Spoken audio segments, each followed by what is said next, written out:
Encontro de Jesus com legalistas e hipócritas. Vamos ler Lucas 11, verso 37. Ao falar Jesus estas palavras, os ensinamentos que ele estava tendo anteriormente, ali dos versos 29 ao 36, um fariseu o convidou para uma refeição na sua casa. Então nós temos Jesus sendo convidado para mais uma refeição na casa de um fariseu, na mesa desse fariseu. Entrando na casa, Jesus tomou lugar à mesa. O fariseu admirou-se ao ver que Jesus não tinha se lavado antes de comer, mas o Senhor lhe disse: vocês, fariseus, limpam o exterior do copo e do prato, mas o interior de vocês está cheio de roubo e de maldade. Seus tolos, quem fez o exterior não é o mesmo que fez o interior?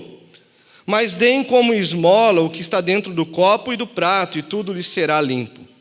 Mas ai de vocês, fariseus, porque vocês dão o dízimo da hortelã, da arruda, de todas as hortaliças, e desprezam a justiça e o amor de Deus. Vocês deveriam fazer estas coisas sem omitir aquelas. Ai de vocês, fariseus, porque gostam da primeira cadeira nas sinagogas e das saudações nas praças. Ai de vocês que são como as sepulturas invisíveis sobre as quais as pessoas passam sem perceber. Então, tomando a palavra, um dos intérpretes da lei disse a Jesus: mestre, ao dizer estas coisas, o Senhor está ofendendo também a nós. Mas Jesus respondeu: ai de vocês também, intérpretes da lei, porque sobrecarregam os outros com fardos superiores às suas forças, mas vocês nem sequer com um dedo tocam nesses fardos. Ai de vocês, porque edificam os túmulos dos profetas que os pais de vocês assassinaram. Assim são testemunhas e aprovam com cumplicidade as obras dos pais de vocês, porque eles mataram os profetas e vocês edificam túmulos para eles. Por isso também disse a sabedoria de Deus: mandarei para eles profetas e apóstolos, e alguns deles matarão e a outros perseguirão, para que desta geração se peçam contas do sangue dos profetas, derramado desde a fundação do mundo, desde o sangue de Abel até o sangue de Zacarias, que foi assassinado entre o altar e o santuário. Sim, eu afirmo a vocês que se pedirão contas a esta geração. Ai de vocês, intérpretes da lei, porque vocês pegaram a chave do conhecimento. No entanto, vocês mesmos não entraram e impediram os que estavam entrando. Quando Jesus saiu dali, os escribas e fariseus começaram a contestá-lo com veemência, fazendo perguntas a respeito de muitos assuntos, com o objetivo de tirar daquilo que ele dizia um motivo para o acusar. Vamos orar? Senhor, obrigado pela tua vida em nós, obrigado pela tua graça, pela tua bondade em nós. Deus, obrigado por esse rico privilégio que temos de estar aqui hoje, em um domingo, no dia do Senhor, dia da sua ressurreição, dia da sua assunção aos céus, dia de Pentecostes, dia que o Senhor escolheu para ser o dia que a tua igreja se reúne em adoração ao teu nome. E aqui estamos nós. E aqui temos feito isso, Pai, e que a Tua palavra agora realmente penetre o mais fundo nos nossos corações e transforme aquilo que precisa ser transformado, ó Deus, em Cristo Jesus. Irmãos, então nós temos aqui mais uma vez um encontro de Jesus com dois tipos de pessoas, ou duas classes de pessoas que eram muito comum naquele primeiro século na Judéia, em Israel. A primeira classe, com quem Jesus tem o primeiro bate-papo, e aquele que convida Jesus para entrar em sua casa e participar de um jantar, é um fariseu. E a segunda classe dos homens que interpretavam a Bíblia e aplicavam a Bíblia, que eram os intérpretes da lei. Então, o que cada um desses significa de forma bem rápida, só para a gente se contextualizar? O fariseu significa separado, ou seja, o fariseu, ele não andava com o povão, ele não se misturava com o povo de Israel, porque os fariseus, eles se consideravam santos demais, obedientes demais da lei de Deus, para se misturarem com aqueles que não obedeciam à lei de Deus e todas as suas prerrogativas, como os fariseus diziam obedecer. Então eles eram santos demais para se misturarem com os impuros, não é? E os intérpretes da lei, quem eram? O próprio nome já diz, né? Eram aquelas pessoas responsáveis por interpretar a lei de Deus e, dentro disso, colocar várias legislações, normativos, dizendo como que as pessoas deveriam aplicar a lei de Deus no seu dia a dia. As 613 leis que nós temos lá no livro de Levítico, dessas 613 leis, esses intérpretes da lei fizeram mais de 6.000 leis, ajudando o povo a aplicar no seu dia a dia para, de forma alguma, desobedecer à lei de Deus durante a sua vida. Então a gente vê que Jesus vai na casa de um fariseu. Lucas não diz quem é esse fariseu. E chegando na casa, a gente sabe que as mesas, a gente já viu isso em uma mensagem, as mesas não eram como mesas onde a gente se reúne hoje, onde nós nos assentamos nas cadeiras e ali nós nos aproximamos da mesa. Não eram assim, não é? As pessoas se reclinavam sobre a mesa, literalmente, porque elas eram mesas baixinhas, 50, 60 centímetros de altura. Então, eles chegavam ali, colocavam o braço esquerdo na mesa, com os pés para trás, e usavam a mão direita para se alimentar. Jesus chega na casa desse fariseu, se reclina sobre a mesa, como o nosso texto diz, e eles começam então a ter aquele período de comunhão e participar de uma refeição. E o texto diz que o fariseu que convidou Jesus percebe algo inusitado. Ele fica admirado. Com o que ele fica admirado? O que Jesus não fez? Não lavou as mãos. Que feio, né, Jesus? Comer sem lavar as mãos, né? Mas, irmãos, isso aqui não quer dizer literalmente que Jesus não lavou as mãos, mas que Jesus não lavou as mãos cerimonialmente, da forma que os fariseus exigiam, porque os intérpretes da lei criaram uma normativa de como deveria ser lavado as mãos para que de modo algum alguém pecasse contra o Senhor. Eram 3 etapas para lavar as mãos. Vocês sabiam? Imagina cobrar isso das crianças hoje, né? Já é uma guerra para elas lavarem uma vez, imagina 3 vezes, né? A primeira vez as pessoas chegavam e elas lavavam as mãos. Uma segunda lavada, elas tinham que lavar até o pulso. E uma terceira lavada, elas lavavam as mãos, o pulso e todo o seu antebraço. Foi isso que Jesus não fez. Ele lavou as mãos, mas não da forma que eles exigiam.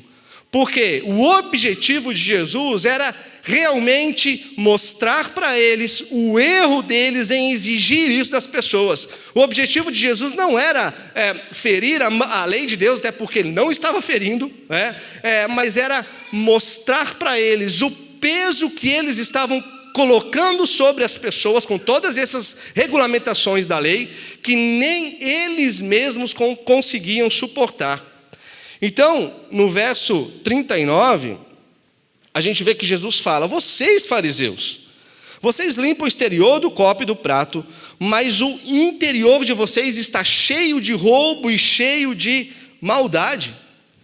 Então aqui, a gente vê que Jesus, de alguma forma, percebe que esse fariseu se admirou pelo fato dele não ter lavado a mão.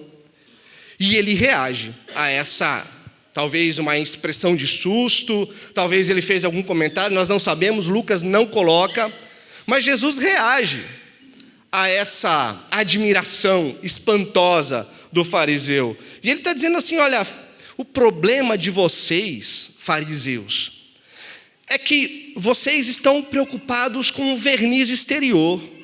O problema de vocês é que vocês estão preocupados com a imagem, com os atos, com o verniz externo de vocês, e vocês ignoram completamente a essência, aquilo que vocês são, o interior de vocês. Ou seja, se preocupa com a aparência, mas ele diz: olha, dentro de vocês está cheio de toda a ganância e de toda a maldade.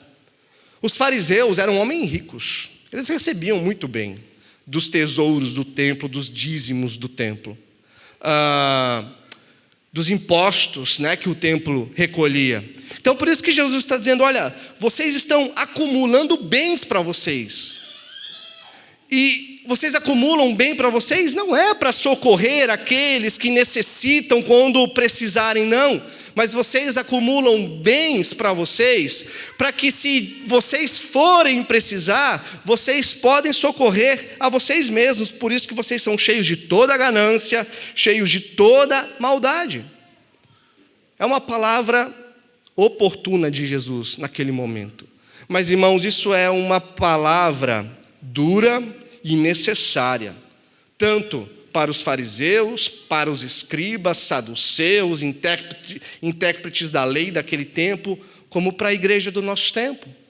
Sabe, porque muitas vezes a gente olha para os fariseus e nós temos um costume de olhar os fariseus assim, de cima para baixo, como se nós fôssemos muito melhores do que aqueles homens. Como se nós pudéssemos falar, meu Deus, mas como que esses fariseus, eles não reconheceram a verdade encarnada ali na frente deles, como que eles não entendiam a graça de Deus por meio de Jesus. Mas olha, irmãos, nós precisamos olhar para os fariseus e reconhecer a nossa tendência de ser igual a eles. A nossa tendência de sermos legalistas. A nossa tendência natural de sermos talvez pequenos fariseus e fazer a mesma coisa que eles faziam. A nossa tendência de muitas vezes ou de geralmente nos preocuparmos com aquilo que os outros vão pensar de nós. Com aquilo que a nossa aparência está sendo para os outros, como que os outros estão nos julgando, como que os outros estão nos olhando, e quando a gente faz isso, nós deixamos de fazer um movimento principal e essencial que Cristo sempre está nos chamando a fazer, que é o quê? Não nos preocupar com a nossa aparência, não nos preocupar com o nosso verniz, não nos preocupar com as nossas atitudes externas meramente, mas olhar para o nosso interior, nos preocupar com a nossa essência, com o nosso coração. Porque quem é que nos criou? Deus, e Ele sabe tudo aquilo que está aqui dentro. Então, quando nós nos preocupamos com aquilo que os outros pensam, nós queremos aparentar piedade, nós queremos aparentar pureza, nos preocupamos em manter as regras, padrões de boa conduta, mas deixamos de lidar com aquilo que está aqui dentro e com aquilo que Deus realmente se preocupa a nosso respeito. Por isso que no versículo 40 Jesus diz, seus tolos, ele diz aos fariseus, seus tolos, quem fez o exterior não é o mesmo que fez o interior? Ele está dizendo, olha, será que vocês não percebem? Será que vocês não entendem que aquele que fez o nosso exterior é o mesmo que fez o nosso interior? Ou seja, aquele que conhece o nosso exterior, ele sabe muito bem aquilo que se passa dentro de cada um de nós. Lembram de outra passagem que Jesus fala assim, que não é aquilo que entra, mas é aquilo que sai. Aquilo que está aqui dentro é aquilo que contamina o homem. Ou seja, irmãos, Jesus está falando, olha, não adianta vocês se preocuparem com o exterior. Não adianta vocês se preocuparem com aquilo que as pessoas vão pensar a respeito de vocês. Se preocupem com aquilo que o Criador conhece. Ele sabe do exterior de vocês, é claro que sabe, mas Ele sabe também e profundamente todas as coisas, porque é aquele que sonda, é aquele que te criou, Ele sabe todas as motivações das suas ações internas. Ele sabe exatamente o que vocês são de fato. Então, meus irmãos, o nosso verniz pode até esconder dos outros, por exemplo, a forma como a gente julga as outras pessoas. A gente é bom nisso, né? A forma como nós julgamos os outros. Julgamos a forma que as pessoas falam sobre o que elas falam. Julgamos a forma que as pessoas pensam sobre o que elas pensam. Ou seja, quando nós julgamos, o que nós estamos fazendo? Criando leis, criando normas, regulações, como os fariseus, como os intérpretes faziam. Mas ao mesmo tempo que nós julgamos as pessoas, nós nos esquecemos daquele que conhece as nossas fraquezas, daquele que sabe a real motivação do porquê nós estamos julgando, daquele que sabe cada detalhe da nossa existência. Então, meus irmãos, Jesus sabe quais são as nossas maiores paixões, aquilo pelo qual a gente realmente vive, as áreas da nossa vida em que ainda nós usamos o verniz para que as outras pessoas vejam pureza e piedade, ao invés de realmente aceitarmos o tratamento divino. Aí no verso 41 Jesus diz: mas deem como esmola o que está dentro do copo e do prato, e tudo lhes será limpo. Jesus continua dizendo aquilo que nós todos já sabemos. Ou seja, Deus não se preocupa com a máscara, Deus não se preocupa com o verniz, com a nossa aparência, Deus se preocupa com a nossa essência, com o nosso interior, com o nosso coração.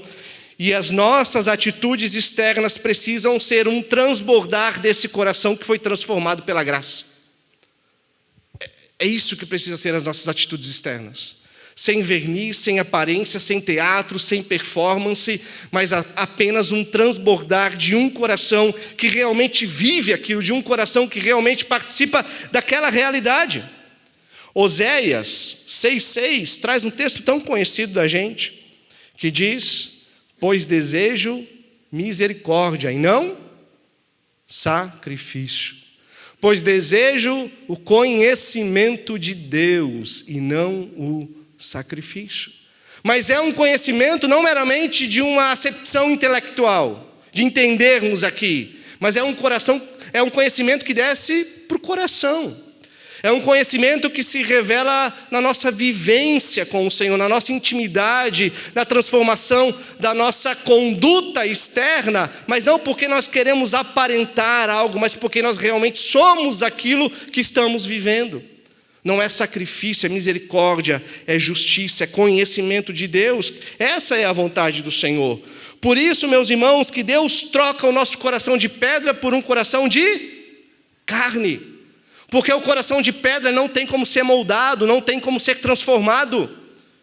Mas Deus transforma por um coração de carne, porque o coração de carne ele é moldado pelas mãos do oleiro. O coração de carne ele é transformado pela bondade, pela graça, pela misericórdia do Senhor. E aí, com o coração transformado, nós vivemos uma piedade. Nós vivemos a pureza. Nós vivemos a obediência. Nós vivemos de forma a honrar o Senhor. Obediência e honra são duas coisas diferentes. Obediência, nós obedecemos a Deus quando todos estão olhando. A honra, nós honramos a Deus quando ninguém está nos observando. Mas mesmo assim, nós obedecemos ao nosso Senhor. Então, aí, tudo isso nós vivemos com autoridade. Como diz Jesus lá para a mulher samaritana, nós vivemos em adoração, mas em espírito e em verdade, porque parte de um princípio de um coração realmente transformado e moldado pelo Senhor. Ou seja, tudo é questão daquilo que somos, do centro da nossa existência, do nosso coração. Mas isso é só a introdução do papo de Jesus com os fariseus. Já é uma palavra um pouquinho dura, mas agora, além dessa introdução, Jesus vai trazer agora os 3 ais. Olha o verso 42. Ele diz: mas ai de vocês, fariseus, porque vocês dão um dízimo da hortelã, da arruda, de todas as hortaliças, e desprezam a justiça e o amor de Deus. Vocês deveriam fazer estas coisas sem omitir aquelas. Então ele diz aqui o dízimo das hortaliças, da arruda, da hortelã. E sabe o que é engraçado? Que os fariseus faziam questão de dar esse dízimo para aparecer para todo mundo, só que esses dízimos não eram dízimos obrigatórios na lei de Deus, mas eles faziam questão de dar. Eles faziam questão de que quando tocasse a trombeta lá no templo, para o momento de dizimar, eles iam lá e entregavam um dízimo da arruda, da hortelã, das hortaliças, de coisas tão pequenininhas. E aí Jesus diz para eles: olha, vocês fazem isso simplesmente por um motivo muito claro, vocês querem ser admirados pelos homens. mas vocês desprezam aquilo que realmente Deus está procurando. Deus procura pessoas que vivam a justiça e a misericórdia dele. Pessoas que sejam justas e que busquem o bem do próximo. Irmãos, muitas vezes nós caímos nesse erro de dar o dízimo para ficar com a nossa consciência tranquila. De dar o dízimo, de fazer o nosso Pix, de vir aqui depositar à frente, virar as costas e falar: ai, que bom, meu problema com Deus esse mês está resolvido, não é? Agora eu posso chegar em casa, colocar minha cabeça no travesseiro e dormir tranquilamente. E assim, como cristãos, nós nos tornamos fariseus. Porque, irmãos, o cristão, ele pode dar o dízimo, mas às vezes tratar mal o funcionário. O cristão, ele pode dar o dízimo, mas dar um salário de fome para o seu funcionário. Nós podemos ser pessoas que dão o dízimo, mas que quando vem um irmão em necessidade real, a gente vira as costas. Ou a gente faz uma oração que eu aprendi esse sábado. Achei interessante, a gente fala: Senhor, eis-me aqui, mas envia o meu irmão. Né? Eis-me aqui, mas envia o meu irmão. Porque a gente olha para as nossas obrigações religiosas, principalmente para o dízimo, talvez aquilo que mais mexe com o nosso ego, e a gente diz: já cumpri as minhas obrigações. Mas o que Jesus está dizendo? Não adianta dar o dízimo e desprezar a justiça e o amor de Deus. Isso não vale de nada. Não vale de nada. Ele está falando: você pode passar a vida toda dando o dízimo, mas se você não entender a graça, a misericórdia, a generosidade de Deus, que são reveladas a partir de Cristo, você pode passar, a partir de Cristo na cruz, você pode passar a sua vida toda dando o dízimo e mesmo assim não fazer parte do reino de Deus. Então Deus chama pessoas, irmãos, para que entendam a justiça, o amor, a graça dele a partir do quê? Da cruz. E quando a gente entender a partir da cruz, então a gente simplesmente vai estender aos outros a graça, a justiça e a misericórdia por gratidão daquilo que nós já entendemos, porque fomos alcançados por esse amor, pela justiça que Cristo despejou sobre as nossas vidas lá na cruz. Mas o que a última parte desse versículo aqui diz? Vocês deveriam fazer estas coisas sem omitir aquelas. Então Jesus está falando: olha, deem o dízimo de vocês. Participem dos cultos, participem das programações, cumpram com os seus deveres religiosos dentro da comunidade cristã de vocês. Mas não se esqueçam da justiça, da misericórdia e do amor. Não esqueça do outro ao seu lado. Meus irmãos, porque a nossa vida religiosa, nós vivemos... Não é? A gente diz assim: eu não tenho nenhuma religião, eu sou cristão. Não, nós temos uma religião. A gente fala: não, eu não sou um religioso. Nós vivemos religião. O problema é qual religião nós vivemos. Nós podemos viver a falsa religião, nós podemos viver a verdadeira. Né? Nós encontramos as duas nas Escrituras. Então, nós não podemos ver a nossa vida religiosa com o objetivo de vivê-la para conquistar o favor de Deus, entendem? Viver a vida religiosa, cumprir com os meus deveres como membro de uma comunidade cristã para comprar o favor de Deus e conquistar pontos com Deus para garantir a minha salvação. Isso não cabe a nós nunca conseguiremos fazer isso. Porque a nossa vida religiosa precisa ser simplesmente um transbordar da justiça, do amor de Deus, que já nos conquistou na cruz do Calvário. Amém? Então nós vivemos a verdadeira religião por gratidão. E aí no verso 43 nós temos o segundo ai aos fariseus. Ele diz: ai de vocês, fariseus, porque gostam da primeira cadeira nas sinagogas e das saudações nas praças. O que eram as sinagogas? Como que elas surgiram? As sinagogas surgiram no período do exílio babilônico, quando todo o povo de Judá, o reino do norte já não existia mais, porque os assírios vieram, tomaram, levaram, né? Obrigaram o povo a terem os seus casamentos mistos, devolveram a terra, e assim surgiu os samaritanos, um povo impuro, misto, né? De judeus impuros, mistos. E aí depois veio, 100 anos mais ou menos depois, vem Babilônia e leva toda a parte do sul, Judá, cativo para a Babilônia. E lá na Babilônia, eles não tinham como adorar o Senhor no templo. Então, eles criam um lugar chamado sinagoga. Lá tinha uma pessoa que ficava responsável. E ali começa a surgir os fariseus, que não existiam antes.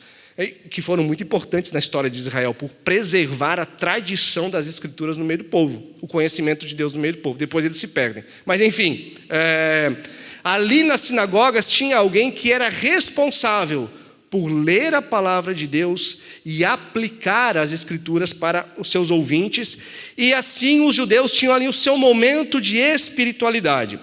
E depois do exílio, depois que eles voltam, 70 anos depois de exílio, que eles voltam para o livro de Neemias e Esdras ali, quando eles voltam para Jerusalém, reconstruir o templo, reconstruir os muros, reconstruir a cidade, eles ainda continuam tendo as sinagogas, principalmente fora de Jerusalém. E a gente vê nos evangelhos, né, muitas passagens que Jesus faz leituras nas sinagogas. Mas nas sinagogas, entrando mais propriamente aqui no nosso texto, tinham os lugares de honra, daqueles que se assentavam, como se eu estou pregando aqui, e aqui atrás de mim tem algumas cadeiras, onde somente, algumas pessoas já se identificam, né? Somente aqueles que eram os mais honrados poderiam se sentar lá. E aí quando, por exemplo, eu estou aqui pregando a lei, explicando, aplicando na vida, e esses que são honrados, que têm autoridade, geralmente eram os anciãos, os mais velhos, eles ficavam ali atrás julgando aquilo que eu estava pregando. Como seria bom se tivesse isso em toda a igreja, realmente julgando, né, de forma fidedigna. E ali eles ficavam fazendo caras de reprovação ou aprovação, né, diante da aplicação da lei. E o que Jesus está dizendo? Ele diz: ai de vocês fariseus que amam esses lugares de honra. Ai de vocês que amam, que desejam esse lugar de honra. E você pode falar: mas será que isso não ficou lá no tempo do tempo bíblico, das sinagogas? Será que isso não ficou, faz parte apenas do primeiro século? Será, meus irmãos, que isso não existe no nosso dia? Ainda nós encontramos esse tipo de coisa, infelizmente. Infelizmente, ainda nós encontramos muitos lugares com cadeiras especiais, com lugares de honra no meio do povo de Deus. Eu tenho um exemplo muito recente, que eu vivi isso. Antes da gente adquirir essas cadeiras que nós temos aqui, eu fui com o Mateus em uma comunidade aqui da cidade, que possuem as mesmas cadeiras. E nós fomos lá para ver se realmente valeria a pena, né? E a gente já viu, né, que eram cadeiras boas e tudo. E um rapaz muito educado, muito simples, nos recebeu com muita alegria, mostrou as cadeiras para a gente e tudo. Mas aí ele falou: olha, lá na frente, perto do altar, né? Ainda tem gente que chama de altar esse lugar aqui, o palco, tem cadeiras que são estofadas. E a gente foi lá ver, né, Mateus? Mas a gente chegou lá e sentou. A gente chegou lá e sentou. E ele fez uma cara de quem ficou pasmo. Porque ele falou assim: olha, essas cadeiras ali são apenas para os pregadores da nossa igreja e para convidados de fora. Mas aí o que ele fez? Ele viu que a gente sentou e ele falou: eu vou aproveitar.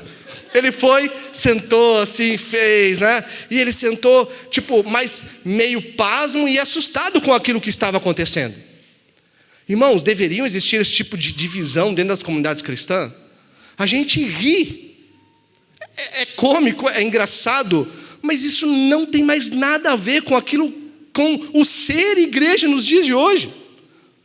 Mas isso revela muito daquilo que está no meio da comunidade evangélica no Brasil. Pessoas que desejam os lugares de honra.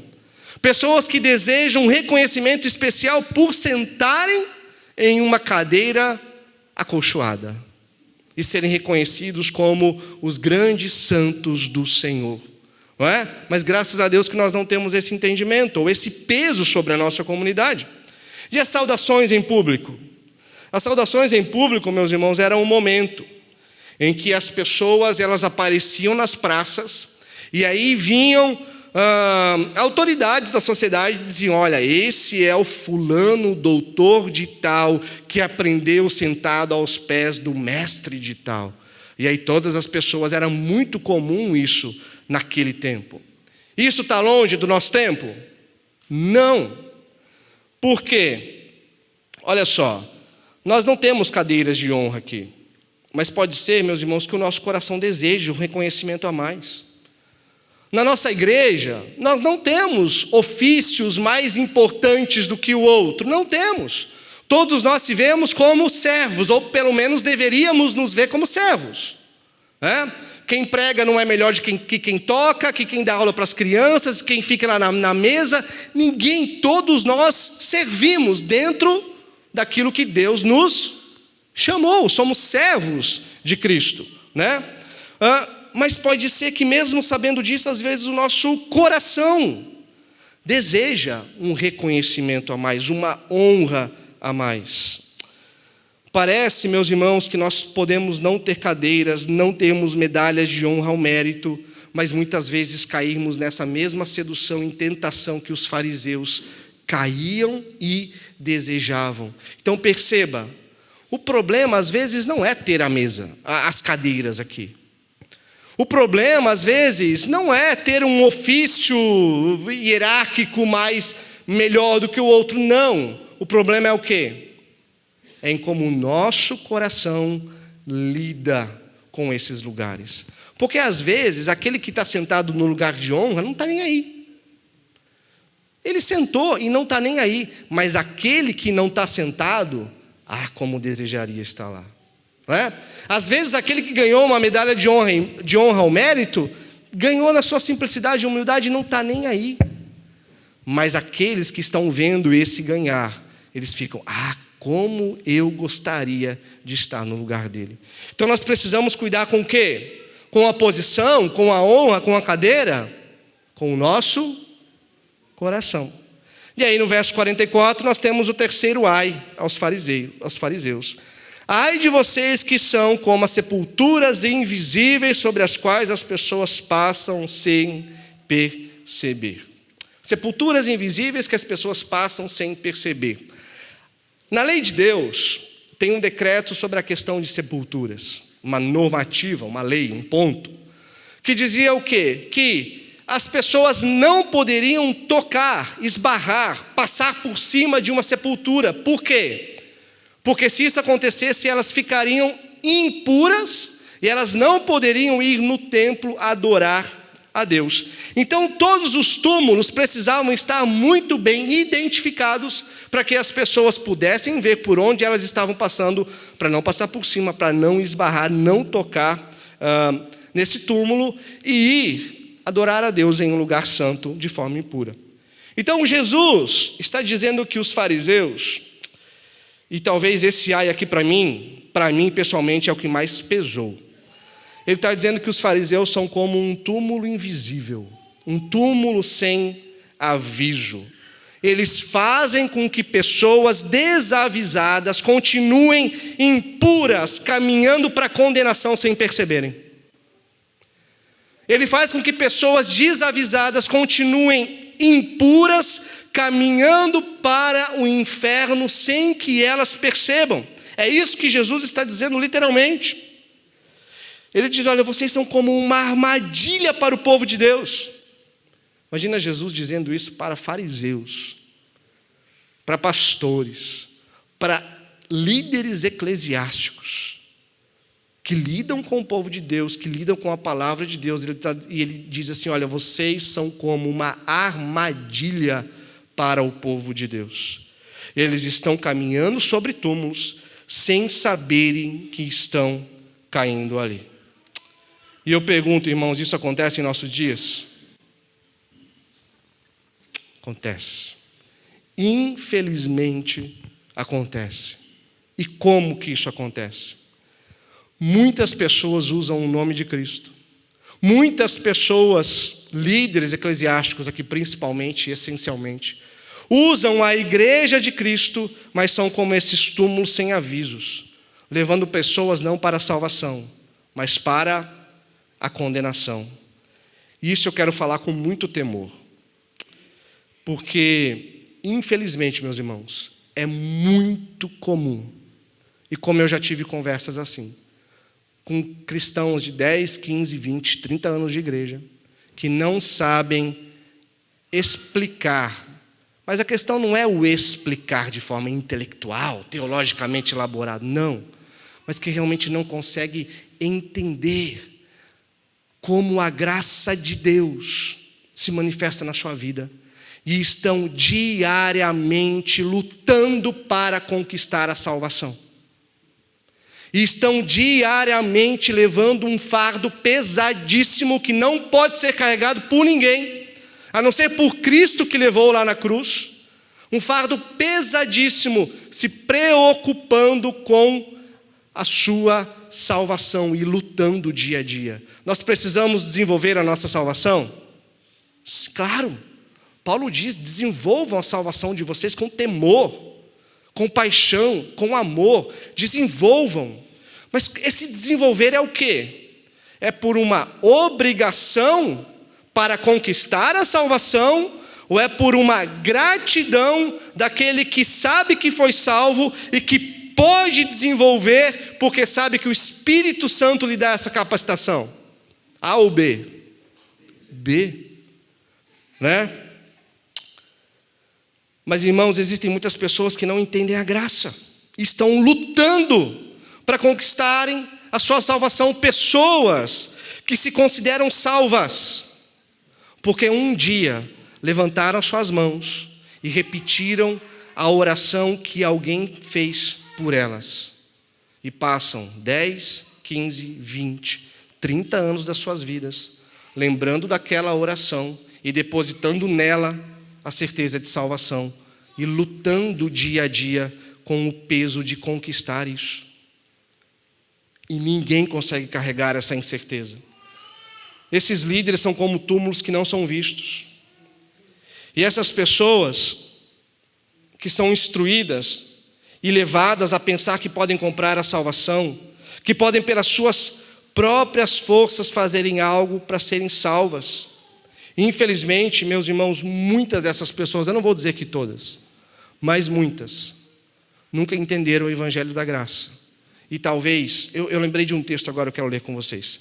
E talvez, quando partirem daqui, vão partir não para o reino eterno de Deus, mas para uma condenação. Romanos 10, de 1 a 3, de 1 a 4. Se você quiser abrir comigo, Romanos 10, de 1 a 4.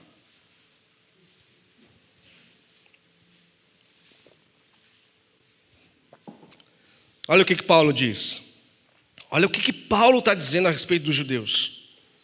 Irmãos, o desejo do meu coração e a minha súplica, algo profundo que vem das entranhas de Paulo, a súplica a Deus em favor deles, para os seus conterrâneos, os judeus, é para que sejam salvos. Olha o que ele vai falar no verso 2. Porque eu dou testemunho a favor deles, que eles têm o que por Deus? Zelo. Mas de que forma? Sem entendimento. Desconhecendo a justiça de Deus e procurando estabelecer o que? A sua própria. Lutando pela salvação, suando pela salvação. Não se sujeitaram à justiça que vem de Deus. Qual é? A justiça que vem de Deus é Cristo. Porque o fim da lei é, o fim da nossa luta é, o fim do nosso trabalho é, o nosso Shabá é, Ele é o nosso descanso, Ele é a nossa paz. Nós não precisamos lutar por aquilo que Ele já conquistou na cruz. Então é algo muito sério, meus irmãos. Túmulos que são invisíveis, em que em vez de levar para a salvação, levam à condenação. E essa conversa pesada podia ter acabado por aqui. Mas aí eis que surge um intérprete da lei, não é? E ele vira para Jesus e fala: mestre, ao dizer essas coisas, o Senhor também está ofendendo a gente. E aí Jesus, polido, mas não se preocupando em ser politicamente correto, ele fala: vocês também? Então tá bom.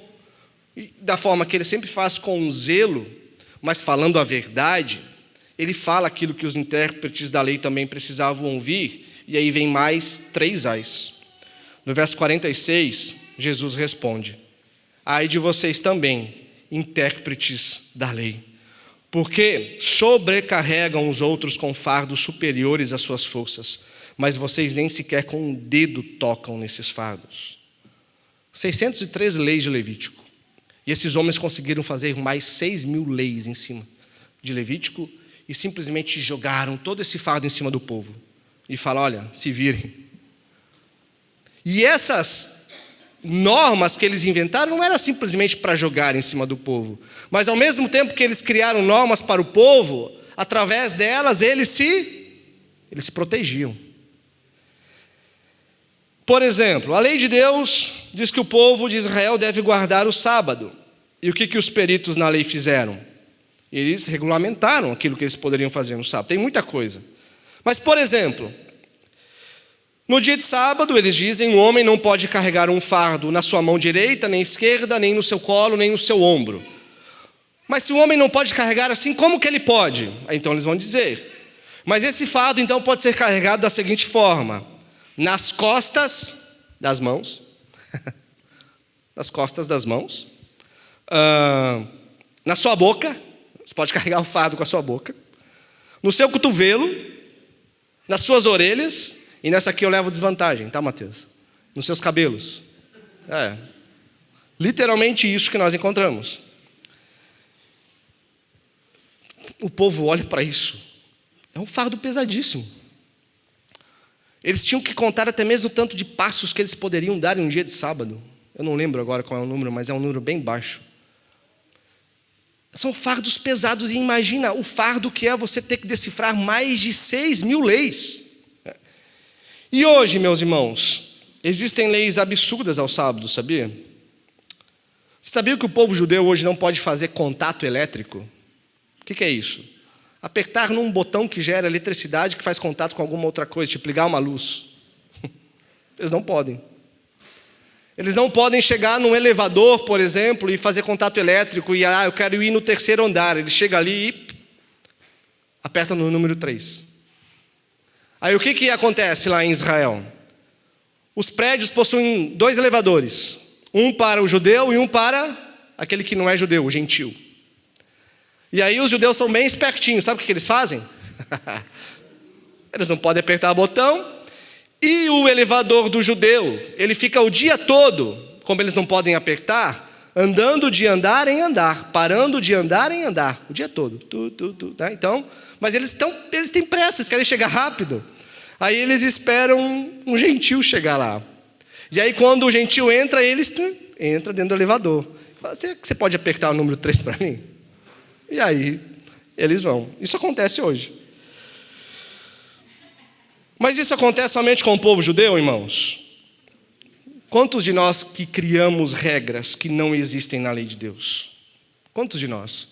Quantos de nós que fazemos das nossas preferências leis sobre as outras pessoas, mas que não tem nada a ver e não revelam o caráter moral de Deus, mas são apenas nossas preferências pessoais?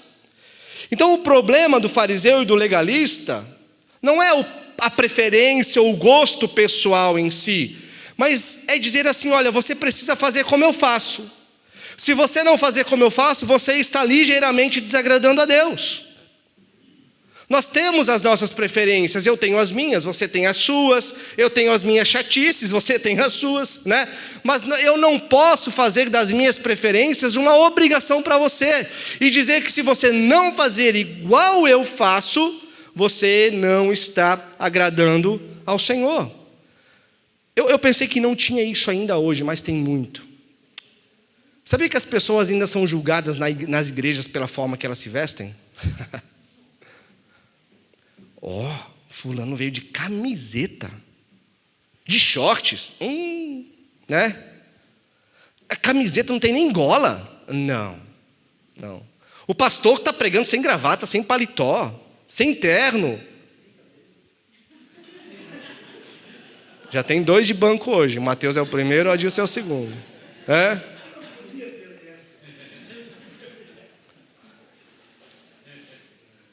Até me perdi aqui.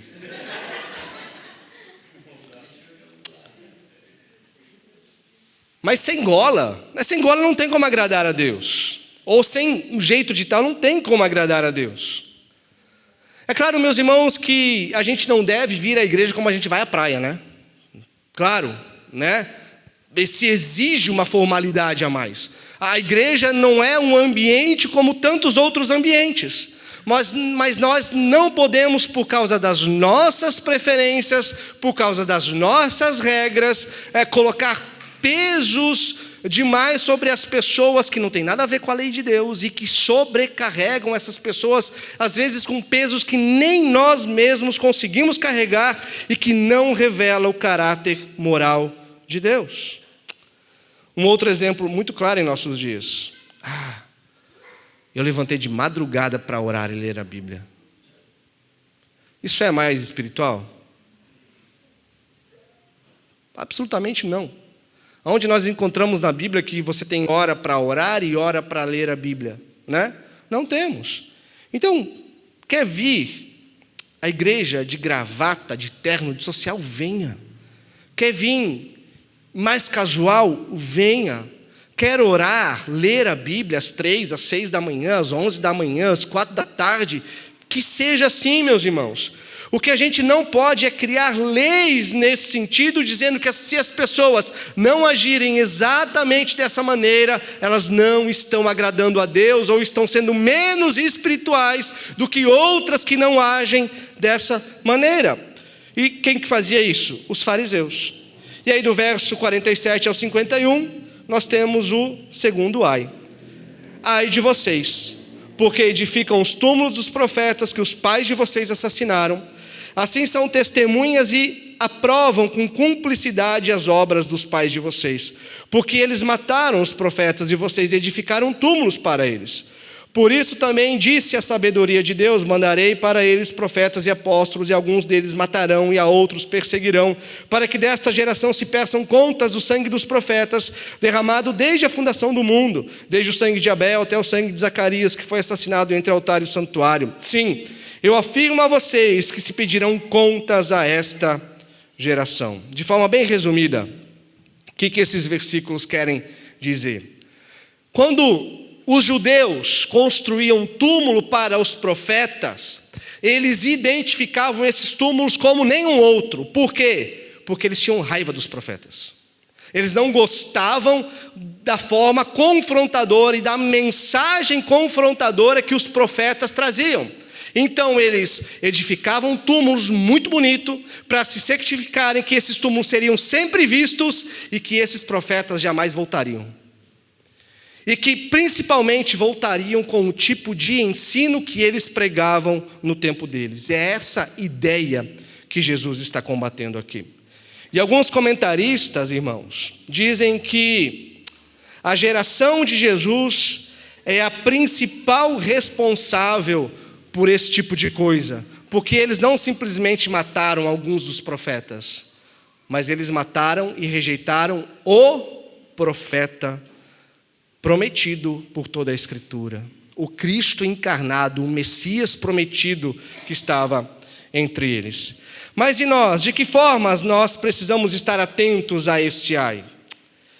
E talvez esse ai aqui vem na nossa direção em um sentido simples, no sentido de que nós desprezamos os profetas, os apóstolos, os escritores bíblicos.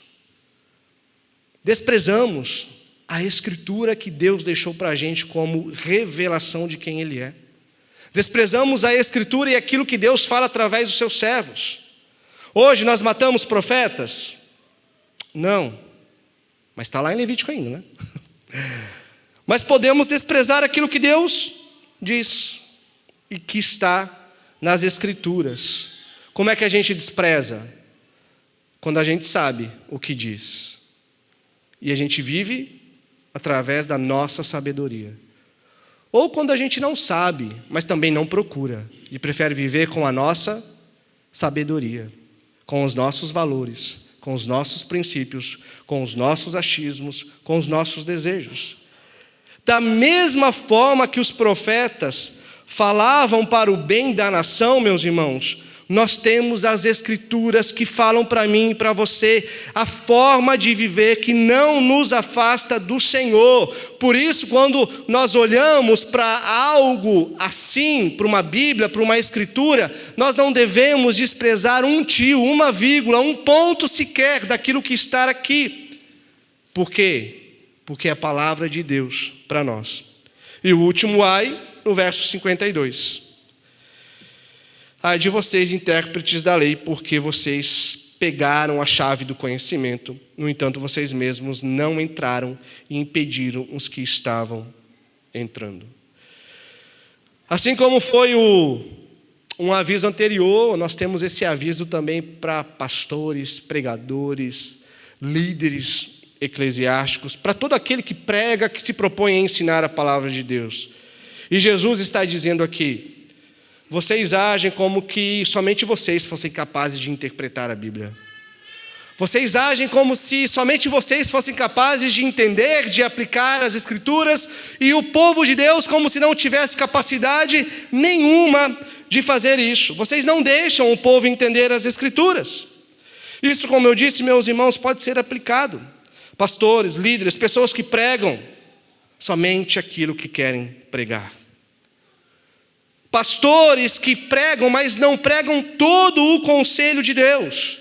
Pessoas que pregam, mas pregam de forma a selecionar parte das Escrituras, às vezes por interesse próprio, às vezes porque algo vai lhe acusar, às vezes porque é um texto preferido, porque lhe interessa mais. Pregações que são assim, 3 pontos. Lê o texto, sai do texto e nunca mais volta no texto. Já viram? Isso é privar a igreja do quê? De conhecer a Deus. Paulo, em Colossenses 1:25, diz que o ministro de Deus, ele deve pregar todo o conhecimento de Deus. Ele deve pregar plenamente a palavra de Deus, ou seja, ele não pode ficar escolhendo aquilo que ele pode ou não pode pregar, apenas aquilo que é agradável ou favorito a ele, ou seja, é necessário pregar todo o conselho de Deus, toda a Bíblia, ler o texto, explicar o texto e aplicar o texto. Isso é o que nós chamamos de pregação expositiva. É quando nós estamos diante de um texto, nós não podemos fugir dele. E eu não posso falar aquilo que eu quero, mas eu tenho que pregar aquilo que o autor quis dizer e trazer para os nossos dias. Então essa é a forma mais saudável que faz a igreja crescer. A Bíblia é muito mais, meus irmãos, do que um manual para a vida. Às vezes a gente tem esse costume, de falar que a Bíblia é o nosso manual para a vida. Não. Isso é uma forma muito resumida de tratar a Bíblia. A Bíblia é a revelação do ser de Deus. A Bíblia é a revelação do ser de Deus. Aqui nós encontramos quem Deus é. Porque aqueles que não são crentes podem ler a Bíblia e ver como um manual. Aqui tem muitos princípios válidos para todas as pessoas. Mas o crente, ele olha muito mais do que um manual. Ele vê a revelação de quem o criou, de quem o salvou.